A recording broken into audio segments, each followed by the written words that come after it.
UFC 319 Here we go. is this Saturday between Dricus Du Plessis and Khamzat Chimaev. Co-main event, Lerone Murphy, Aaron Pico, Geoff Neal, Carlos Prates. Finally, they got that rebooked. Jared Cannonier, MVP, Tim Elliott, and the return of Kai Azakura. Bobby Green, Gerald Mearshart, Jessica Andrade, Chase Hooper, Alexander Hernandez. Chase Hooper is not fighting a 42-year-old man. So good on Chase Hooper for fighting somebody close to his own age. Good for him. Edson Barbosa, a fight, low-key, dark horse fight I'm very interested in on the early prelims. Brian Battle, Nursultan Ruziboev. Ruziboev is a trains in Philadelphia guy. A lot of people don't know that because he's from Uzbekistan, but he does. Trains with Sean Brady, Joe Pyfer gym. Brian Battle, Ruziboev. That's low-key going to be a banger. Kareen Silva, JJ Aldrich. Kareen Silva probably should win that one pretty easy. But anyway. The Ultimate Fighter finale fights to start the card. Oh, really? Flyweight and welterweight. Okay. Who even is it? Do you know? I have not had my chance to catch up. Alibi Adiris, Kazakhstan, Joseph Morales, USA. And then Rodrigo Sanzanando versus opponent to be determined. So that's tomorrow's episode, probably. That's probably the last episode, which probably airs tomorrow. Probably so. And then you have your final on Saturday. But this card is fucking stacked. Like we have Edson Barboza on the early prelims and Brian Battle Ruziboev on the early prelims. Like that's crazy. Yeah, I mean, you have Andrade, Lupe Godinez, low-key a good women's strawweight fight on the prelims. Like I said, Chase Hooper. Chase Hooper's pretty good name. Nice little win streak. Lightweight. I like it. Prelims. Gerald Mearshart. That fight could end up being pretty good. Sorry, sure. Lying around me here. Bobby Green, Diego Ferreira. I mean, it's. I wouldn't say dude. I'm not trying to be a hater, but there's no way I'm calling this stacked. I mean, when you have on the early prelims, that's not bad, dude. It's not bad. It's not a bad. The pay-per-view itself, like the actual main event, main card. Good. It's good. Oh, very good. Yeah, very good. Well, we really don't know what to expect out of Tim Elliott, Kai Azakura, right? We saw Kai Azakura get just fucking dominated by Pantoja, but he's a heavy hitter. I mean, that could low-key end up being a banger between him and Tim Elliott. Yeah, I think he beats Tim Elliott. I guess we'll find out. Game, man. Where the fuck has he been? Right. We don't really know what to expect out of him, I don't think, on the UFC level. Like it's the same thing with Aaron Pico. We'll start. Let's not jump around. Let's go. All right, let's start top to bottom. Main event for the middleweight championship of the world. Dricus Du Plessis, Khamzat Chimaev. How do you see this one playing out? Well, I definitely know I don't think we're seeing eye to eye on this one, but I think I'm not going to bet against DDP, man. I'm taking DDP. I think he finishes Khamzat. How does he finish him? KO? TKO? I think, yeah. Yeah, I think that's to be honest, I think that is is the best outcome, man. I just don't know. I can see it. I'm visually seeing DDP winning this fight somehow. Yeah. And I mean, Khamzat is going to start very strong. Sure. But I think DDP, I just don't know how truly smart of a fighter Khamzat is. I think he is good at his craft, but there also comes skill and smartness and DDP, man, he finds a way to win. We've seen it. Yeah, goofy. He's a goofy style, bastard. And I think it may fuck up Khamzat's flow, man. If DDP can, and he's strong too, dude. DDP's big and tough, big and tough, dude. Yeah, and I think Khamzat's going to struggle with that. Yeah, that's my personal opinion on that. They're the same age, same height, really same weight. I mean, Right. The only difference is the fact that Khamzat's going to try to pressure him with takedowns, and if he can't do it, I would love to see him stand with DDP and see how that plays out, because I really think DDP is going to. Yeah, it's not like DDP's an elite striker, but No. somehow DDP striking works. It works, and it's Yeah. goofy, and it's hard to find a way to. Maybe it's unorthodox is It's the very term we should use. Yeah. Yeah, switch stance. He's goofy, man. Yeah, a lot of blitzing in. The only thing is, yeah, it's a pressure matchup, right? So whoever is kind of moving forward, And DDP I mean, always moves forward. yeah, so does Khamzat. Yeah, I know. It's like two trains, running down the track head on for each other. Here's the only factor that I'm curious about when it comes to Khamzat Chimaev is his training camp leading up to this. He's been in the United States now leading up to this for quite some time. Yeah. He's been training with a guy, it's going to bother me, I forget his name, but that is widely known and respected for his physical workouts as far as improving cardio. Okay. This has been like a daily thing and a huge part of Khamzat's camp.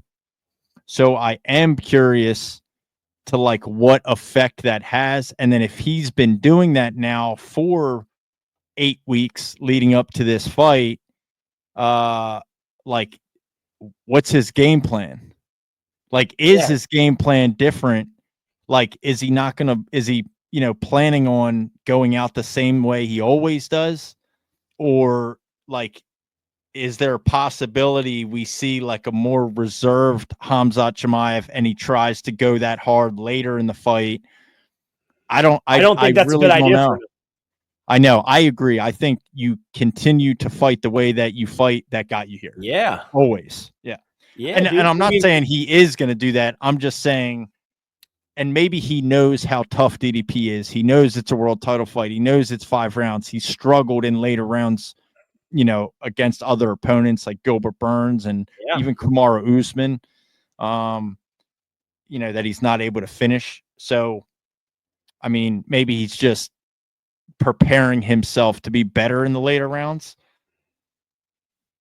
But he's a motherfucker, dude. I don't, dude, so is DDP, man. I know, you're right. Stop saying that he's not a motherfucker. Dude, DDP may actually be the motherfucker in the middleweight division.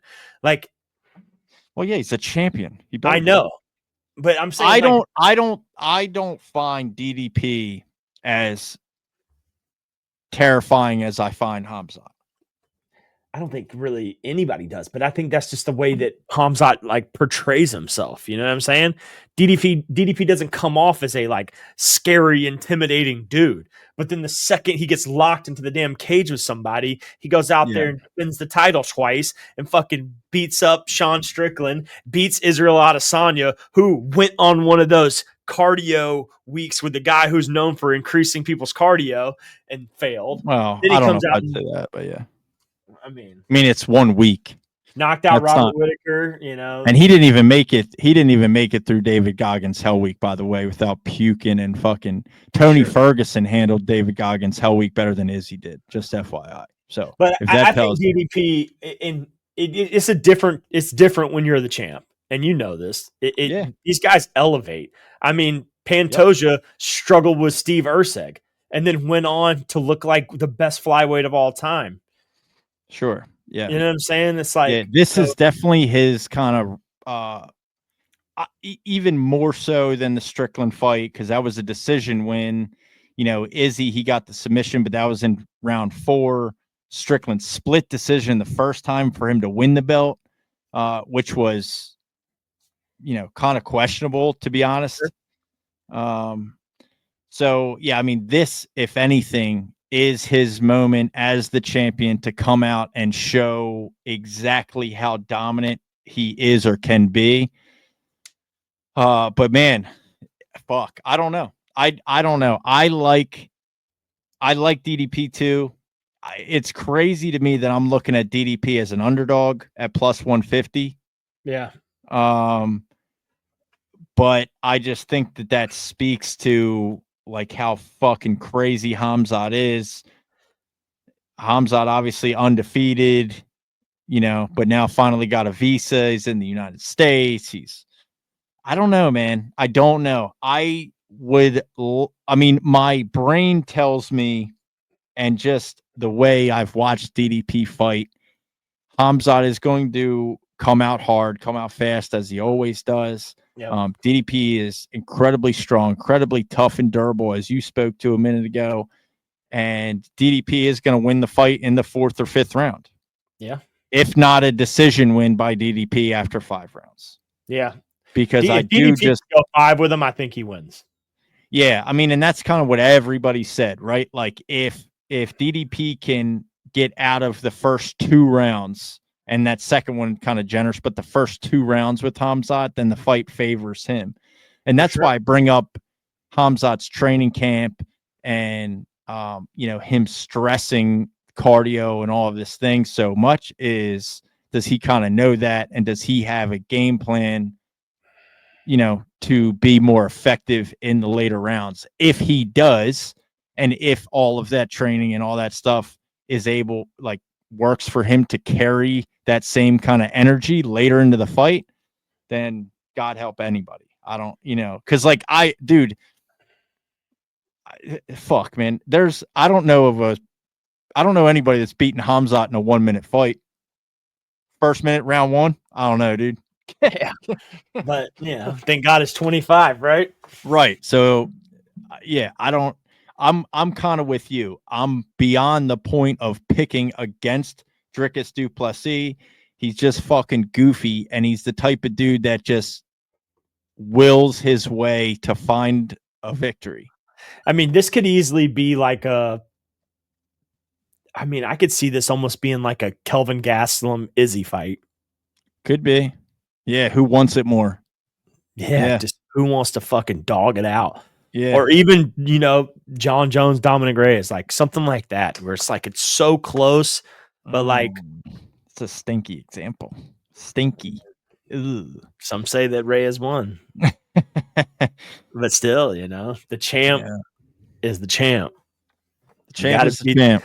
Got to beat the champ to be the champ, baby. Be the champ. And as much as I say that every single time, sometimes it doesn't work out in my favor, but still, not all judges see that eye to eye. But let me ask you this. I'm with you. I agree with you. Our picks are made. Okay, book it. Okay, I'm taking DDP. What are the chances? A percentage chance. Give me a solid percentage chance.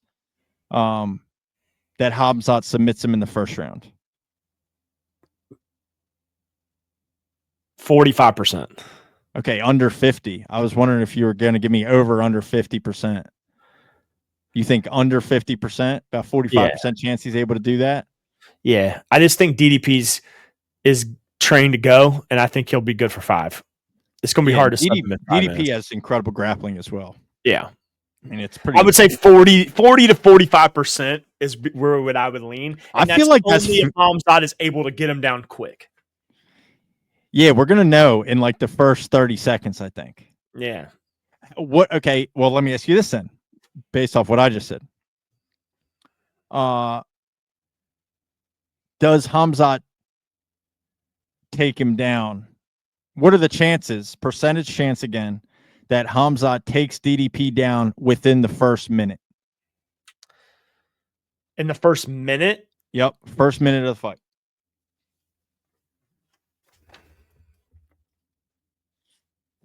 Because he's going to shoot. 30%. Really? Yeah. See, I think that's low. But I think he's going to get him down, but I think DDP gets back up. I think that's going to be like a quick... maybe not super quick, but I think DDP's able to fight up. Yeah. Maybe I just feel like maybe if anything, he gets him up against the cage. And tries to get him down. Right. But it's going to be tough to get DDP down. Yeah. He ain't finna bulldog him like he did Robert Whitaker. Right. No. Right. No. Yeah. or a lot of other smaller guys that he's fought. Yeah, it's just that's an interesting kind of dynamic, because I do think, like, based on the information from both fighters that we've seen up until this point of their career, I feel like I'm going to know who's going to win this fight after the first round. That's just how I feel. After the first round, yes. After the first round, unless, you know, the things that I've speculated about Khamzat are accurate, and, you know, he is somehow kind of a deeper fighter later on, and maybe we do see that. That would be fucking crazy. I think this is all right. I want to just do like a prediction. Like, yeah, we've called our shot. I think DDP is going to knock him out, but I want to know how. Like, ooh. I think he's going to catch him with a spinning elbow, and it's going to catch him right in the side. Man, of the what face. A fucking wild prediction, dude.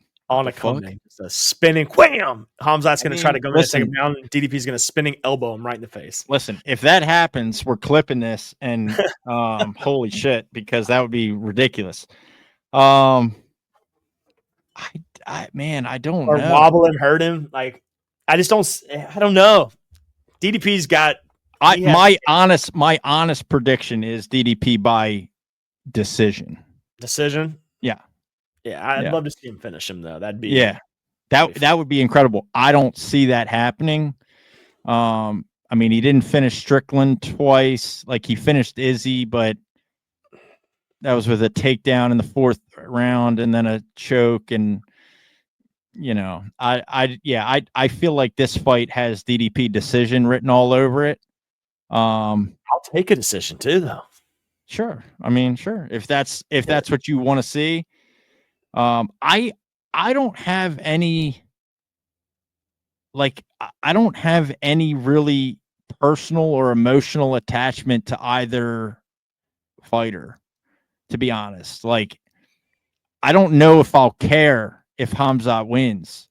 Like, I'm not going to be upset if he wins. My champion running out screaming "Allah Akbar!" I'm going to kill everybody when he comes out and fights, dude. Like, yeah, I don't know if I want that or not. I don't know, dude. The only reason I wouldn't want Khamzat to be champion is because of his level of activity. Yeah, I know. You know, like, I just wouldn't want him to be. If he does win, though, what's next? You know what I'm saying? Yeah, I mean, well, if he wins, I mean, for Khamzat, or if DDP wins. Yeah, if DDP wins, who's next? Same thing with Khamzat. Who's next? Well, if DDP wins, obviously, I think RDR, you have I think RDR is kind of surging. I don't know if he gets the next title shot. He may get a fight against, you know, Sean Strickland, Israel Adesanya, somebody like that. Imavov, maybe. Yeah, Imavov. Because I believe Imavov is the number 1 contender. And he's fighting who? Izzy, right? No, he already beat Izzy. He already beat Izzy. Who's he fighting? So, I don't know, right, if he's even booked for a fight right now. But so you have a lot of contenders, and then RDR. Oh yeah, that's right, Kai Barala. Yeah. So you have that fight coming up, winner that, you know, we've talked about this before. We'll have to see how kind of everything plays out. And I think if Khamzat wins, I mean, you have an open book. Like, if Khamzat wins, you have everybody. Everybody's on the table. Yeah. You know, for DDP, like, you're not about to do Strickland again. You're probably not going to do Izzy again. You're not going to do a Robert Whitaker, which you wouldn't for Khamzat either. But like, you know, RDR, RDR is interesting. You know, RDR is super interesting to me. I think the loser of this fight should fight RDR, and the winner fights Kyle Baroja, Imavov winner. Yeah, that may take too long, but we'll see. We'll see. Like, that would be, I mean, I don't know. That may take too long. We'll see. I mean, you know, the Du Plessis Strickland fight was February, and they're fighting again now in August, which is what he did last year as well. He fought in January and then August. So you think, you know, DDP maybe, if he wins, or even if Khamzat wins, the first event on Paramount Plus may be Middleweight Championship of the World in January of 2026. It's possible. But yeah, I don't know. This fight's super exciting. I want to see kind of how Khamzat, what Khamzat's able to do against somebody who's as big and strong and tough as Dricus Du Plessis. Yep. But yeah, and then co-main event, Lerone Murphy, who, 16-0. Lerone Murphy, like, silent 16-0. Very silent 16-0. It's because they're all decisions. Yeah. It's because they're all decisions. He has 2 KOs, 2 finishes in the UFC. They're all decision wins. That's why he's the number 6 contender in the world at 16-0, and nobody really seems to pay attention because they're all fight night decisions. But Aaron Pico, obviously UFC debut, coming from Bellator. Yeah, I mean, and this is another thing, like, Aaron Pico, crazy power, a lot of knockouts. If you've never watched Aaron Pico highlight tape, go do that. But this is like another guy coming over from Bellator. Like, I just have to on Lerone Murphy. Yeah, I mean, right. I'm gonna put Lerone Murphy by decision. Yeah, dude, I mean, that seems like yeah. Let's not overthink this here. No, what are we talking about? We should not overthink it ever. No. Lerone Murphy by decision. Lerone Murphy by decision. Same thing we did with the Tatiana Suarez and fucking Zhang Weili. Yeah, well, that was ridiculous. But I mean, just look at to bet Aaron Pico. You can say what you want about Aaron Pico, but history tells you that these guys coming from Bellator don't favor well in their debut. I would likely say that as the co-main event on a huge pay-per-view live in Chicago in front of 20,000 people with million watching on pay-per-view, Aaron Pico has never been on that stage before in Bellator in his life. Pitbull and Patchy Mix both spoke on that they were more nervous than they expected themselves to be, which, coming from Pitbull, I think is super interesting. And on top of that, he hasn't fought since February 2024. Yeah. I think this is easy Lerone Murphy dub. Yeah. But that's just based off of what we have seen. Obviously, I've seen Aaron Pico knock people the fuck out too. It's just not the same. It's just not the same. We're comparing apples and oranges here. We're comparing fucking PFL Tour opponents against an undefeated number 6 in the world featherweight in the UFC. Yeah. What do we like? Yeah, give me Lerone Murphy by decision. Easy money. Easy fucking easy money. We can agree on that one. Easy money. Yeah. Okay, another one we'll probably agree on. I don't know though. You're low key like a sneaky Geoff Neal lover, you fucking weirdo. But you know where my loyalty lies. So bro. Geoff Neal, Carlos Prates. This fight was booked for UFC Kansas City. I think it was Kansas City, where Ian Gary ended up fighting Carlos Prates and winning. Yep. Or it was like something like, I don't know. No, they switched it around, or but anyway, Carlos Prates, Geoff Neal gets rebooked. Obviously, Carlos Prates lost to Ian Gary, the first fighting nerd to lose in the UFC. He was on a 4-fight win streak in the UFC. End of April, he fights Ian Gary, loses a decision. And he did. It was pretty easy, pretty handedly lost. He did have Ian Gary crawling on all fours in the 5th round. Hurt too, though. He did. Dude, I'm telling you right now, I like Geoff Neal. I am a Geoff Neal fan, but my loyalty will forever stick with Carlos Prates. Yeah. He's going to fuck up Geoff Neal. Hands of steel, Geoff Neal. Yeah, I'm going Carlos Prates by knockout. Yeah, me too. I mean, I know...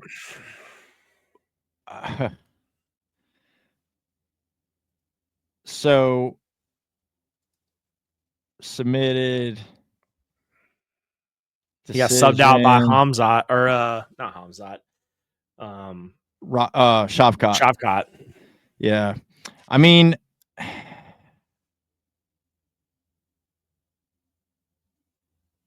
yeah, dude, Geoff Neal low-key, like, doesn't have that many losses in the UFC. He lost to he's good, bro. That's he what I'm lost telling you. to I've been a Shavkat. fan He for lost a to Ian while. Gary. He lost to Neil Magny decision. He lost to Wonderboy decision. You know, he's got a chin. So I don't know. Like knockout may be difficult, but I do think 3-rounders though. 3-round fight. Yeah, 3-rounder. I know, which I don't know. I like Carlos Prates by knockout. That it's going to be tough. I think Geoff Neal's not been knocked out in the UFC, but I think if there's somebody that's going to do it, it's going to be him. He's got to bounce back. And also it was, I just remembered this because I posted Carlos Prates walkout for UFC Kansas City. Yeah. That fight was supposed to be in Miami. This was supposed to be on the pay-per-view that was in Miami. Yep. Got canceled, ended up headlining UFC Kansas City. Oh yeah, that's right. Yeah, in April. Yep, because he when he walked out to that Rick Ross Skrillex mix, that was supposed to be in Miami. Yeah, that's right. Which that was a fire walkout. Lost the fight. One of the fire walkout. Ones. Yeah. Hell yeah. If you haven't seen that, we have a video. I have a video up on TikTok on our TikTok. One of our most popular ones. Yeah. One of the edits for his walkout from UFC Kansas City. He was sick. He rapped the lyrics as he was walking out. But yeah, Carlos Prates, Geoff Neal. Yeah, give me Carlos Prates. Give me the nightmare, baby. The nightmare by knockout. The nightmare. I'll have my nightmare shirt on that night. Let's rock and roll. And then an interesting one at middleweight, given that MVP is not really a middleweight. MVP versus Jared Cannonier. I mean, MVP did beat Shar Magomedov at middleweight. Yeah, but guess what, man? This is going to sound crazy, but Jared Cannonier would be the one motherfucker that could weirdly beat MVP. Yeah, I mean, MVP is obviously beatable. He got wrestled and grappled by Ian Gary and lost. If you let MVP do what he wants to do, you're going to lose. If you let him if you just strike with him on the outside and do all his weird fucking shit, it's not going to work well for you. But yeah, I don't know. I mean, Jared Cannonier also just KO'd fucking Gregory Rodriguez this year. And then Gregory Rodriguez came back and got a KO of his own, I believe, just recently. Did he not? Yeah, that was just recently. Against Jack Hermanson in the first round. Bad one, too. Yes. Oh, yeah. So, that I don't know. How do you pick an MVP fight ever? You never know. He's like, he is also one of the most unorthodox fighters I think anybody's ever seen. MVP for sure. Yeah, but his shit works. Yeah, it does. Until he fucking pissed off Kevin Holland, dude. He frustrated the shit out of Kevin Holland. I know. And he beat Shar Bullet. Yeah, but that's a good win. It is a good win. That win has aged better. He just beat Marc-Andre Barriault. Beat the fuck out of that boy. Knocked out Armin Petrosian. I mean, dude, that's a good win. Spinning double. Well, he had like a double spinning back fist on that one. Yeah. That's a good win in the UFC. And Shar Bullet is a real middleweight. So that's a good win. Jared Cannonier is a real middleweight. Big as fuck. The killer gorilla. Killer gorilla. Yeah, I mean, dude, you're probably right. My MVP probably. I feel like MVP by decision. But I don't know. MVP style is weird. Like he has to fight the perfect fight against a guy like Cannonier who can put his fucking lights out. Yeah, for sure. If Cannonier catches him, it might be over. Dude, it's like I think Jared Cannonier has a better chance of beating MVP than Geoff Neal does beating Carlos Prates. Oh, yeah, I would agree with that. I think that's fair. We already kind of talked about Kai Zakura, Tim Elliott. Yeah, I think Kai Zakura is going to come correct and get a W. I think having him fight for the title in his debut is diabolical work. We should never see that in the UFC ever again. Nope. But yeah, I like Kai Zakura in that. Yeah, we kind of ran through the prelims and early prelims already. Yeah. I'm just excited, dude. I'm excited We're back too. to a pay-per-view, baby. We're back to a pay-per-view. 3 fucking fight nights in a row. Or was it 4? It might have been 4. Was it 3? I don't even know. I don't know. Felt like forever ago. Let's see. Hold on. All right, so we got. Let me see. The last Delise Hernandez. You also got Fluffy Hernandez coming in at 185, boy. Hold on now. Fluffy versus RDR. Yeah, not bad. You had Tyra, Whitaker, DeRitter, Holloway, Poirier, 318. So you had 3 fight nights in a row, which I would argue that 318 was a fight night. Just saying. I mean, it was a pay-per-view. It's a numbered event, but, I mean, let's be real. You know?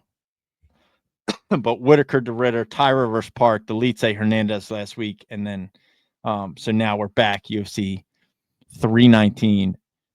Dricus Du Plessis versus Khamzat Chimaev. Yeah, dude, it's sick. Man, I have another midnight box, Topps midnight box that I bought. I don't have it sitting next to me, so I'm not going to open it right now. But I'm thinking about recording, like, since it is only 1 pack, I may do like a shorts or like a reel or TikTok, some kind of hell yeah. You know, of that, and I'll put that out, ripping a pack of Topps midnight. I believe I can do that on here as well. I have to kind of figure that out with the camera. I want to get a camera here like I have, and then obviously a camera over top the cards as we rip a pack. But be on the lookout for that. If anybody's in to the sports card world, you know, we're delving in. I got a pile of shit sitting next to me. I got to put away somehow. I got to get shit to put them in, dude. It's getting fucking crazy. I got bags with boxes. Like, I got bags with boxes of fucking. Boys, that boy hooked, I got to get somewhere to put them away, dude. Look, there's just boxes everywhere. Every direction I go, there's just. I got a whole fucking red crate filled with cards right behind me. Well, yeah, I mean, yeah, we'll see how it goes. I got this 1 box, and now I'm looking at how many. I was like, oh, this box is pretty big, and then I'm looking at like what I have just sitting on my desk. I'm like, dude, this is not 1 enough. pack. How many cards? No, it's a 1 box. It's a big box. No, I'm talking about the midnights. How many cards are in a pack? 7. 7 3 autos. 3 autos. Okay. So the one I pulled today, Sean O'Malley patch auto out of 99. Then obviously Marvin Vittori auto out of 12. And then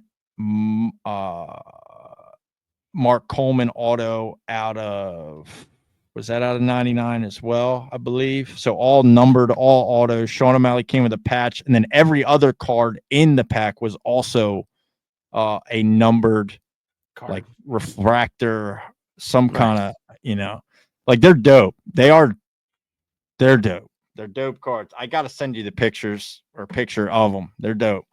But I do have a box, so be on the lookout for that. And then obviously we will be live streaming this Saturday from about 8 p.m. Till the end of the pay-per-view. We'll be live on YouTube, X or Facebook. And when the pay-per-view starts, we'll be live on millions.co. So come check us out. Live stream this weekend, Fight Companion, watch along, whatever you want to call it. We'll be chumming it up, watching fights with the boys. Fights with the boys. Oh, my buddy Paul wants to get back on there again. Hell yeah, dude. Pleasure to have him. He sent me a message today. I got to shout him out because he hit me up. And he said, I told him, hey, feel free to join us. He said, it's a great card. I'll share it out and try and draw some people into it. I'll definitely jump in. I had a great time. I wasn't even set up proper the last time, but this time I'll be set up right. We have said something last Saturday. Oh, doing a little extra research now. He's like, he's fully fucking invested now. Watch out, Nick. Watch out, Nick. Yeah. You've been taking too many breaks. We might have to sub you in for Paul, dude. Paul's he loves that shit. So I know he'll do his research. It's always good, man. You get, a couple guys on there talking shit, just having a good time. And that's what we're going to keep doing. So if you're listening, right, Come hang out, Fight Companion this weekend. UFC 319, Dricus Du Plessis, Khamzat Chimaev. UFC Paramount Plus 2026. No more pay-per-views. No What the more fuck, fucking dude? pay-per-views, baby. Happy Monday, baby. August is lit. We're back. The boys are back. Over the Octagon is back. Yes, To the sir. moon. Anything else before we go? No, that's it, bro. That's Good it. shit. Fuck 'em. We're out. We're See here. y'all We're next out. month.